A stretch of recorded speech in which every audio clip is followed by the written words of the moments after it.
আসসালামু আলাইকুম। আমি ঈদের তৃতীয় দিন কিছুটা গরুর গোস্ত রান্না করব। গোস্ত এই যে প্রেশার কুকারে কষিয়ে নিচ্ছি। এখন আলুটাও ভাজতেছি, চুই যারা আলু একাত্রে ভাজিয়ে নিচ্ছি। শাক রান্না করছি এবং ভাত রান্না শেষ। এখন এই গোস্তটা আমি প্রেশার কুকারে হালকা সিদ্ধ করে নিচ্ছি। এখন যাতে কড়াইতে ঢেলে দেবো।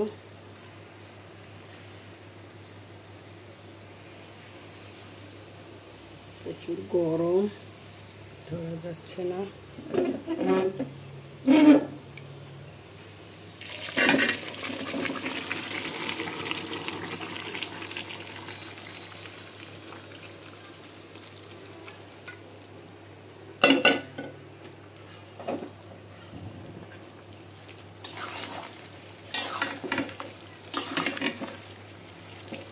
এখানে রসুনও দিচ্ছি।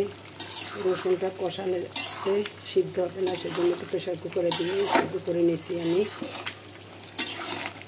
আস্তে আস্তে এখন মাংসটা কিছুটা সিদ্ধ হয়ে গেছে।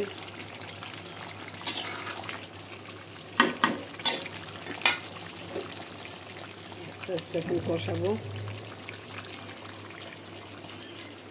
আর এর সাথে আমি আজকে আমার রুমের আর একটা অংশ দেখাবো।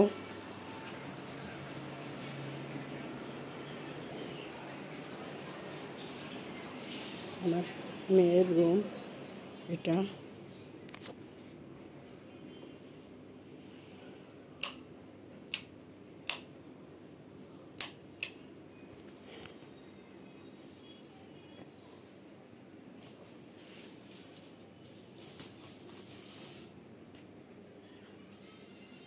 আস্তে আস্তে দেখাচ্ছি, দেখেন।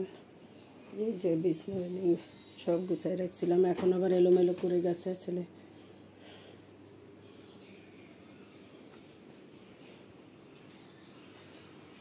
এটা আমার মেয়ের খাট। আর মেয়ের জন্য আমি ড্রেসিং টেবিল, ক্যাবিনেটের সাথে ড্রেসিং টেবিল সব করে নিছি, দেখাচ্ছি কিভাবে তৈরি করলাম। এটা ড্রেসিং টেবিল। ড্রেসিং টেবিলের ভিতরেও এরকম একটা ক্যাবিনেট তৈরি করছে। একটু একটু করে সব গুছানো হয়েছে, আর বাকিটা আস্তে আস্তে। আর এখানেও একটা ক্যাবিনেট জিনিসপত্র রাখার জন্য, আর নিচে পাল্লা দেওয়া, যেখানে এখানে পাল্লা দিয়েছে। আর এগুলো ড্রয়ার, এখন তালা দিয়ে রাখা। এই যে এরকম 3টে ড্রয়ার দিয়েছে ড্রেসিং টেবিলে। তার ওখানে চুড়ির র্যাক তৈরি করেছে। কেমন লাগতেছে বলবেন। এই যে আমার মেয়ের ছোট ছোট জীবন। আর এখানে সবই এখন তালা মারা। মেয়ের জিনিস ঢুকিয়ে রাখছি। এই যে এখানে এইভাবে এটা সুরক তৈরি করছিলাম, কিন্তু আপাতত সুরক আমি দেই নাই। যে পরে করব, কিছু কাপড় চোপড় গুছ করে এদিকে ঢুকানো হয়নি। এক জায়গায় বাসায় পড়ছি, পরে ঢুকানো হয়েছে। এখানে শার্ট কোট রাখার সিস্টেম করছে। এখানে শাড়ির জন্য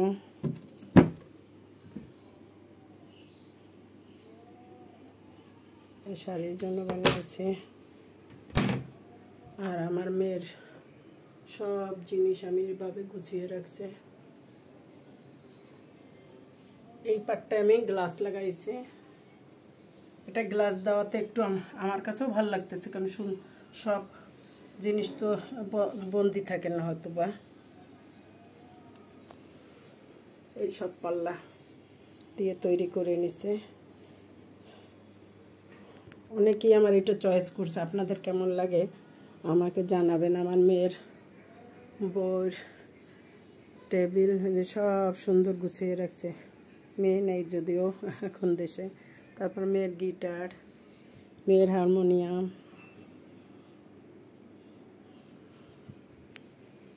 আরও আস্তে আস্তে অনেক সুন্দর করে গুছাবো। এখন দূর থেকে আর একবার দেখাচ্ছি যে আলমারিটা কেমন হয়েছে, ক্যাবিনেটটা।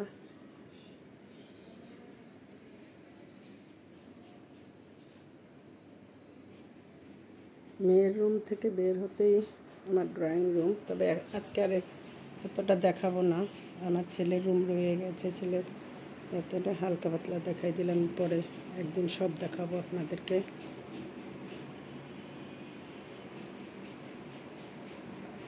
আর এদিকে ডাইনিং স্পেস, সবটা এখন দেখাবো না, আস্তে আস্তে সব কিছুই দেখাবো। যদি আপনাদের দেখার ইচ্ছা অবশ্যই কমেন্ট করে জানাবেন যে কীরকম হয়েছে।